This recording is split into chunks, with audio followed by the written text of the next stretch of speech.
अखबार का 5 मिनट का सार, ये तो सुन ही ले यार। 30 जुलाई में आपका स्वागत। संडे के दिन इतनी ज्यादा न्यूज तो नहीं है, but Haryana relevant sir. 33% reservation दी गई है हरियाणा में। राशन डिपो जब अलॉट करे जाएंगे तो 33% विमेन को रिजर्वेशन दी जाएगी। Very good women empowerment idea. Acid attack victims and widows will be given preference. And India का फर्स्ट फिशरीज इंक्यूबेशन सेंटर कहां बना है जी? फिशरीज इंक्यूबेशन सेंटर अंडर अटल इंक्यूबेशन मिशन, केरला में। फिशरीज के लिए केरला में। देन आज वर्ल्ड ट्रैफिकिंग डे है। ट्रैफिकिंग डे है, कल टाइगर डे था। सो कौन सी स्टेट में सर इंडिया में लास्ट 2022 वाले टाइगर सेंसस के अकॉर्डिंग कौन सी स्टेट में मैक्सिमम टाइगर्स है? कल आपको ध्यान देना चाहिए था शायद। So it is Madhya Pradesh में मैक्सिमम है, followed by Karnataka. Then sir books पूछी जा रही है आजकल। So memories never die, memories never die. This book was released by Amit Shah ji on the life of doctor APJ Abdul Kalam ji, right? Life and legacy of Abdul Kalam साहब। Then terms from the newspaper sir. Editorial आज कोई बहुत अच्छा था नहीं। So bailable offences, non bailable offences क्या होते हैं जी? बेलेबल ऑफेंस वो है क्राइम्स ऑफ लोअर इंटेंसिटी, ज्यादातर 3 साल से कम सजा वाले क्राइम्स इसमें रखे जाते हैं। And here bail can be claimed as a right. Bail can be claimed as a right, मेरा हक है भाई बेल लेना। एंड पुलिस वाला भी बेल दे देता है। Non bailable offences, these are crimes of higher intensity, 3 साल से ज्यादा सजा वाले। And bail can not be claimed as a matter of right, it is discretion of the court।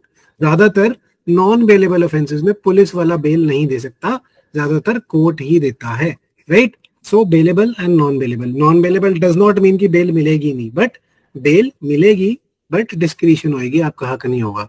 Usually criminal jurisprudence में हम लोग बोलते हैं that bail is the norm, bail is the norm या नॉर्मल या rule, and jail is the exception, jail is the exception.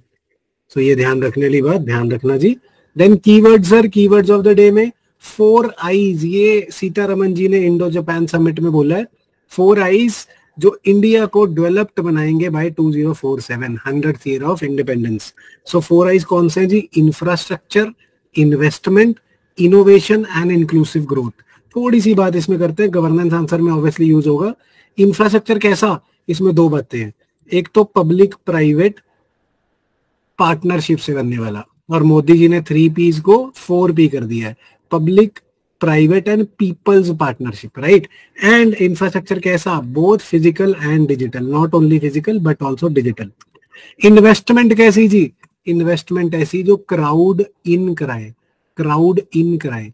Crowd in का मतलब कि प्राइवेट सेक्टर और ज्यादा इन्वेस्टमेंट करे, सरकार की ऐसी इन्वेस्टमेंट होनी चाहिए, राइट? फॉर एग्जांपल ब्रिजेस बना दिए, ऐसा इन्वेस्टमेंट करा कि इंफ्रास्ट्रक्चर स्पर हो गया, उस वजह से प्राइवेट ने और ज्यादा इन्वेस्ट करा, राइट? बिजनेस बढ़े, ग्रोथ बढ़े, डेवलपमेंट बढ़े। इनोवेशन सर प्राइमरली बोल रहे हैं कि डेमोग्राफिक डिविडेंड है, यूथ का माइंड इनोवेट कर सकता है। सो उस इनोवेशन को green technology, semiconductor technology, all the kind of technology में इनोवेशन एंड ग्रोथ में इकोनॉमिक इनोवेशन भी करी जा सकती है। देन इंक्लूसिव ग्रोथ सर, इधर गांधी जी को कोट कर सकते हैं।